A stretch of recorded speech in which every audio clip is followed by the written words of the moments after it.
అధికారాహం తలకెక్కితే కన్ను మిన్ను కానదని నిరూపించాడు జగన్. అధికారం ఉన్నా పద్ధతులు పాటించాడు పవన్. ఇప్పుడు అదే చర్చ జరుగుతుంది.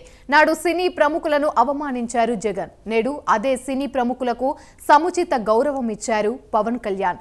నాడు అవమాన భారంతో వెనుతిరిగిన చలనచిత్ర ప్రముఖులు నేడు ఆప్యాయత అనురాగాలు పొంది సంతోషంగా ఉన్న పరిస్థితి. చిత్ర పరిశ్రమ అంటే తనకి ఎంతో అభిమానం గౌరవము అని నిరూపించారు పవన్ కళ్యాణ్. మర్యాదలు పాటిస్తున్న జనసేనాని deputy CM Pawan Kalyan. Let's watch the story.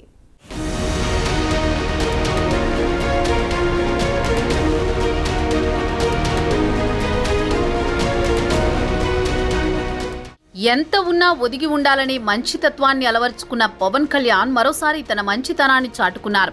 తన దగ్గరికి వచ్చిన తెలుగు సినీ పరిశ్రమ పెద్దలతో ఏమాత్రం అధికార దర్పాన్ని ప్రదర్శించలేదు పవన్ కళ్యాణ్. అదేదో స్నేహితుల మధ్య సంభాషణ మాదిరి సరదాగా కబుర్లు చెప్పుకున్న విధంగా ఎంతో ఆప్యాయంగా అనురాగాలు పంచారు డిప్యూటీ సీఎం పవన్ కళ్యాణ్. గతంలో సినీ పరిశ్రమ నుంచి చిరంజీవి నాయకత్వంలో జగన్ను కలుసుకోవడానికి ఒక బృందం వెళ్ళింది.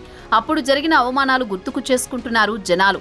నాడు అధికార అహంతో జగన్ ప్రవర్తించిన తీరు నేడు డిప్యూటీ సీఎం హోదాలో పవన్ చూపించిన మర్యాదకు నక్కకు నాగలోకానికి ఉన్నంత తేడా ఉందని సోషల్ మీడియాలో నెటిజన్లు తెగ పోస్టులు పెడుతున్నారు. తన అన్నకు జరిగిన అవమానాన్ని చాలాసార్లు గుర్తు చేసుకున్నారు పవన్ కళ్యాణ్. దీనిపై బహిరంగ సభలో కూడా మాట్లాడడం జరిగింది. ఆ రోజు జరిగిన సంఘటన యావత్ తెలుగు జాతి ఖండించింది.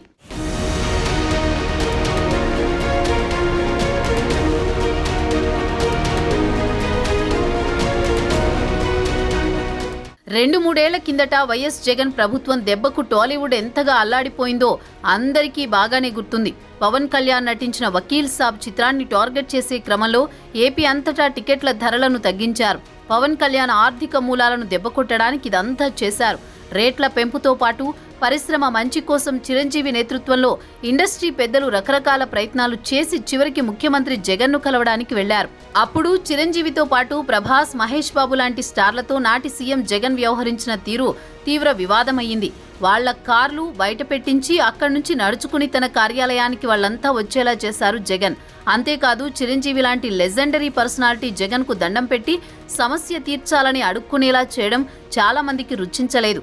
ఒక ముఖ్యమంత్రిగా రాష్ట్రానికి పెద్ద దిక్కుగా పరిశ్రమను కాపాడాలని చిరంజీవి మర్యాదగా చేతులు జోడించి అడిగిన వీడియోను బయటకు వదిలి సునకానందం పొందారు వైసీపీ పెద్దలు. అప్పట్లో అది బాగా వైరల్ అయింది. చిరంజీవి అప్పటికే పద్మభూషణ్ పురస్కారాన్ని పొంది ఉన్నారు. కనీసం అలాంటి వ్యక్తికి ఇవ్వాల్సిన కనీస గౌరవం కూడా జగన్ ఇవ్వలేదు.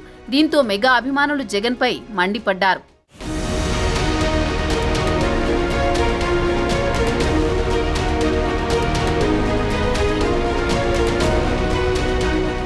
ఇప్పుడు సీన్ కట్ చేస్తే ఇటీవల ఎన్నికల్లో వైసీపీ ఘోర పరాజయం పాలైంది. జనసేన, బీజేపీ, టీడీపీ కూటమి ఘన విజయం సాధించింది. అధికారంలోకి వచ్చింది. పవన్ కళ్యాణ్ డిప్యూటీ సీఎం అయ్యారు. ఆయన పార్టీకి చెందిన కందుల దుర్గేష్ సినిమాటోగ్రఫీ మంత్రిగా బాధ్యత తీసుకున్నారు.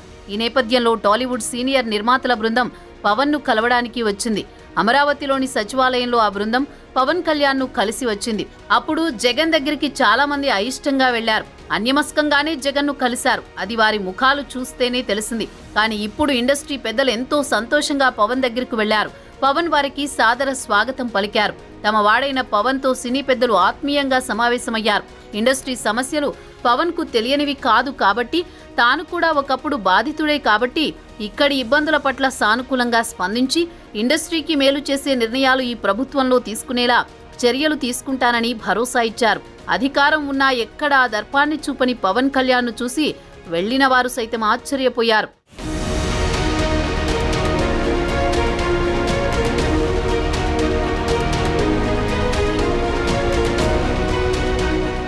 ఏది ఏమైనా పద్ధతిగా పెరిగిన పవన్ కళ్యాణ్ పద్ధతిగానే వ్యవహరించారని రాజకీయ విశ్లేషకులు అంటున్నారు.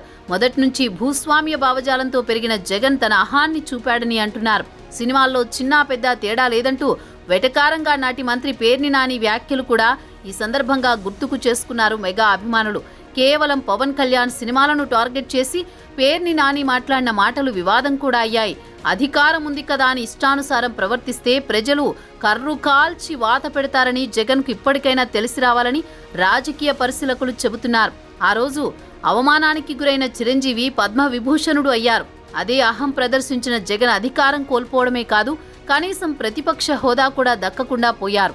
జగన్ ఎప్పుడూ చెప్పే విధంగా పైవాడు అనేవాడు ఒకడుంటాడు, అన్నీ చూస్తూనే ఉంటాడు. నిజమే, ఆ పైవాడు ఇప్పుడు చూశాడు.